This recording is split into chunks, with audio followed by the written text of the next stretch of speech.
Hi, I'm Mark. This is Mark's Tech Vlogs on YouTube, and let's talk about smart lighting in 2026.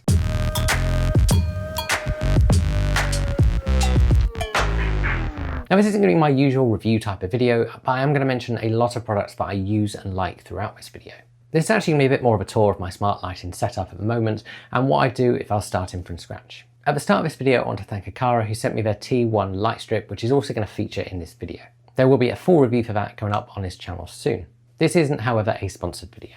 So let's get into it. And smart lighting has been and has always been the easiest entry point into starting a smart home. And it's something that is getting more affordable all of the time. And when I first started my smart home 10 years ago, I started that with Philips Hue bulbs. And I know Philips Hue get a lot of hate, but credit where credit's due. Those bulbs are still working today, and the bridge is still working today. However, with a huge range of smart home devices out there, if I'm being honest, I probably wouldn't start again with Hue today. So before I get into a bit of a tour of what's going on in my smart home and the lighting that I use today, let me start by telling you what I think you should avoid if you are looking at getting some smart lighting. And personally, I would avoid anything by TUA or SmartLife. Now, these tend to be the cheapest devices that you'll find on Amazon, and they're often from kind of random brands that you've never heard of. When you read the description, you'll see that they talk about using the TUA or SmartLife app. And yes, you can get a coloured bulb for around £8, which is really affordable. However, they don't really play nicely with much outside of their own ecosystem. And even if you're using them in something like HomeBridge or Home Assistant, it does still require the cloud most of the time. It also means that without going for something more advanced, you will struggle to get it into Apple Home. The key thing to look out for now is Matter.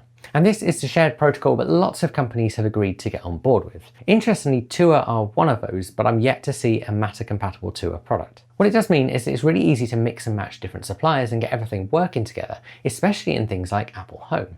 That's because Apple signed up to Matter.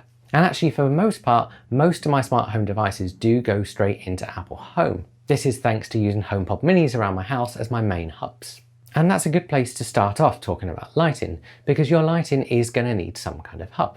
That might be a Philips Hue bridge, it might be an Apple HomePod mini, or it might be a different hub from a different company. And most of mine does actually go through my Philips Hue bridge or via my HomePod minis.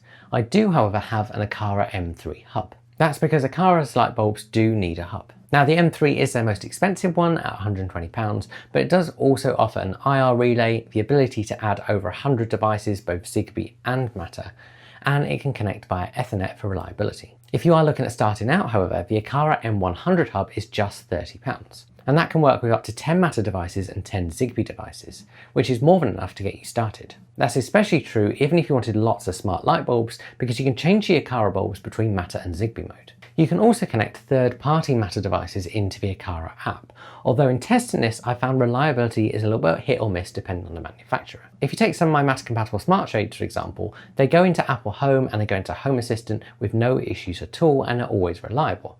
When I added them into the Aqara app, they had a lot of downtime. For that reason, I generally find the Aqara app is better for Aqara devices, and that they're really reliable in that app. So let's move on from hubs and talk about the actual lighting that I've got and that I use. Alongside that, there's also a load of accessories I use as well. And that's because lighting is great to control from your phone, but it's even better when it's fully automated.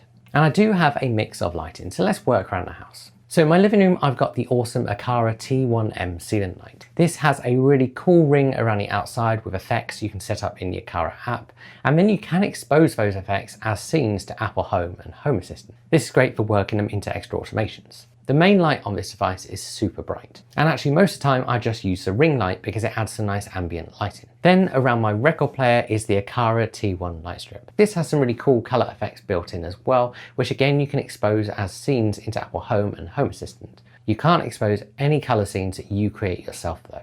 I will be doing a full review of that light strip on this channel soon.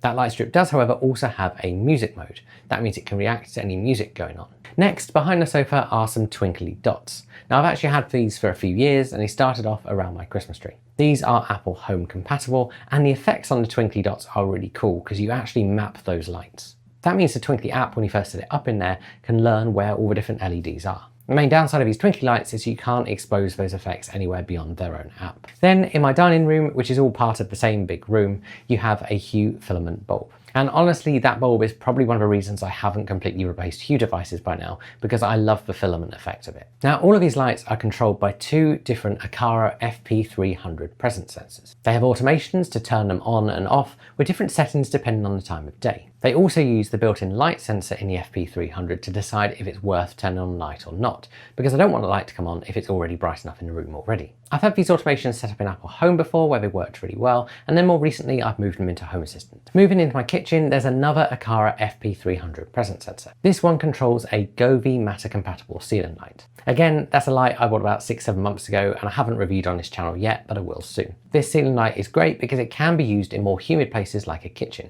Then in my bathroom, I have a water resistant light cover with an Aqara bulb under that. This is controlled in a couple of different ways.